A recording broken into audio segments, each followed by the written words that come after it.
जारून की आंखों में पछतावे के आंसू थे और उसका दिल इस बात पर खून के आंसू रो रहा था कि उसने क्यों फजा पर एक लम्हे के लिए भी शक किया।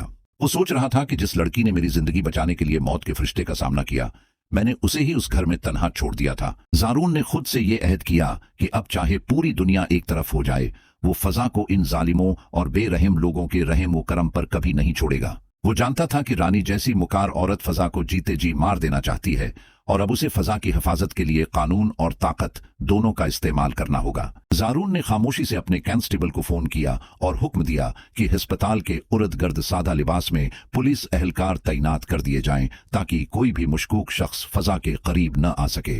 वीडियो में आगे बढ़ने से पहले अगर आप मेरे चैनल पर नए हैं तो वीडियो को लाइक और चैनल को सब्सक्राइब जरूर कर दें ताकि आपको ऐसी मजीद वीडियोस मिलती रहें। दूसरी तरफ रानी के घर में एक ऐसी साजिश तैयार की जा रही थी जिसका मकसद फजा और रदा की जिंदगी को हमेशा के लिए अंधेरों में धकेलना था। इरहम की बीवी जो हसद की आग में जल रही थी, वो रानी के पास आई और दोनों ने बंद कमरे में घंटों तक सरगोशियां की। इरहम की बीवी ने रानी से कहा कि भाभी, इरहम अब भी रिदा के नाम की तस्बीह पढ़ता है।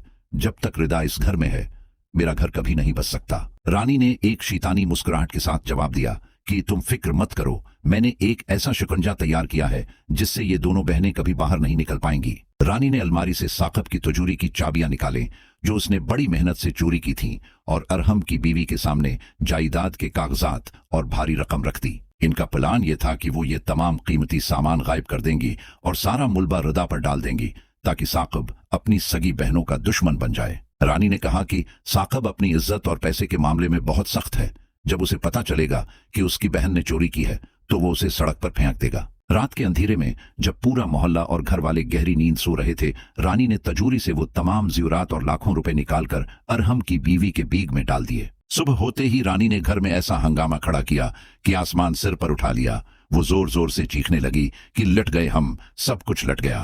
ताकि भड़बड़ाकर कमरे से बाहर निकला और पूछा कि रानी, क्या हुआ, तुम इस तरह क्यों चला रही हो? रानी ने ड्रामाई अंदाज में सीना पीटते हुए कहा कि साकब, देखें आपकी तिजोरी खुली पड़ी है, वो सारे ज़ेवरात और नकद रकम गायब है जो आपने जमा कर रखी थी। साकिब के पैरों तले से जमीन निकल गई। वो दीवाना वार तिजोरी की तरफ भागा और देखा कि उसकी जिंदगी भर की जमा पूंजी गायब हो चुकी थी। रानी ने फौरन साकिब के कान भरने शुरू कर दिए और कहा कि मैंने कल रात रुदा को तिजोरी के पास मशकूक हालत में देखा था। मुझे लगा वो सफाई कर रही है, लेकिन वो तो जड़ें काट रही थी। साकिब का गुस्सा अब जुनून की हद तक पहुंच चुका था। उसने बगैर कुछ सोचे समझे रदा के कमरे का दरवाजा ठोकर मारकर खोला। रदा, जो ब्रेन ट्यूमर की वजह से शदीद सिर दर्द में मुब्तला थी और अभी सोकर उठी थी, वो साकिब का यह रूप देखकर सहम गई। साकिब ने रदा को बालों से पकड़ा और उसे घसीटते हुए हाल में ले आया। रदा दर्द से चीख रही थी, लेकिन साकिब का दिल पत्थर बन चुका था। साकिब ने गिरज कर पूछा कि बता, वो पैसे और ज़ेवरात कहाँ छिपाए हैं? क्या तुम इरहम के साथ भागने के लिए ये सब कर रही हो? रदा रोते हुए हाथ जोड़कर दहाइयां देने लगी कि भाई, खुदा की कसम मैंने कुछ नहीं किया, मैं तो अपने कमरे से बाहर भी नहीं निकली थी। रानी पास खड़ी मगरमच्छ के आंसू बहा रही थी और कह रही थी कि देख लिया साकिब, ये लड़कियां इस घर के लिए नौस्त हैं, उन्हें अभी उसी वक्त यहां से निकाल दें। इसी लम्हे फजा, जो अस्पताल से अभी पूरी तरह ठीक नहीं हुई थी, वो टैक्सी से उतरकर घर पहुंची और ये मंजर देखकर दहल गई। फजा ने जब अपनी छोटी बहन को फर्श पर जलील होते देखा तो वो साकिब के सामने आकर खड़ी हो गई और कहा कि भाई बस करें, रदा मासूम है। साकिब ने फजा की तरफ हकारत से देखा और कहा कि तुम भी उसके साथ मिली हुई हो, तुम दोनों ने मिलकर मेरी पीठ में छुरा घोंपा है।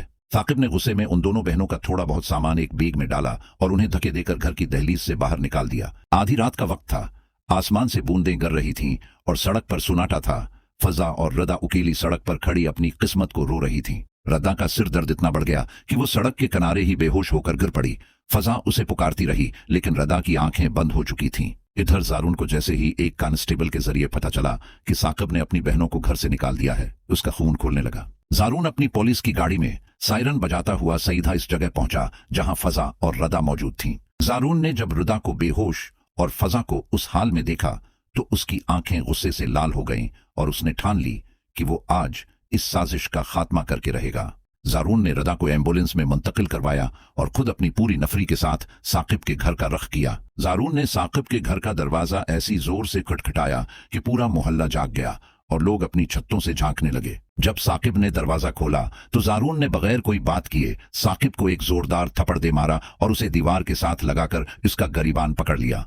जारून ने गर्ज कर कहा कि पुलिस ऑफिसर होने से पहले मैं तुम्हारा दोस्त था, लेकिन आज तुमने साबित कर दिया कि तुम एक बज़दुल भाई हो। जारून ने उसी वक्त लीडी पुलिस को हुक्म दिया कि रानी का कमरा और उसका मोबाइल फोन फौरन कब्जे में लिया जाए। रानी ये देखकर बड़ी तरह घबरा गई और उसने छिपकर वो सम कार्ड चबाने की कोशिश की जिससे उसने उरहम की बीवी से बात की थी, लेकिन पुलिस ने उसे पकड़ लिया। जारून ने साकिब के सामने वो तमाम रिकॉर्डिंग्स और मैसेजेस प्ले किए जो रानी ने इरहम की बीवी को भेजे थे, जिनमें चोरी का मुकम्मल प्लान मौजूद था। साकिब ये सुनकर दंग रह गया।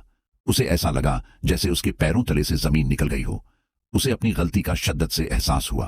रानी ने जब देखा कि अब वो चारों तरफ से फंस चुकी है तो वो साकिब के पैरों में गिर गई कि मुझे माफ कर दें, मैंने ये सब आपको हासिल करने के लिए किया। लेकिन जारून ने रानी को हथकड़ी लगाई और कहा कि तुमने सिर्फ चोरी नहीं की, तुमने एक मासूम की जिंदगी से खेला है, तुम्हारा ठिकाना अब जेल है। साकिब अस्पताल की तरफ भागा जहां रदा ऑपरेशन थिएटर में थी। वो वहां पहुंचकर फजा के सामने हाथ जोड़कर रोने लगा कि मुझे माफ कर दो। फजा ने अपने भाई को खामोश करवा दिया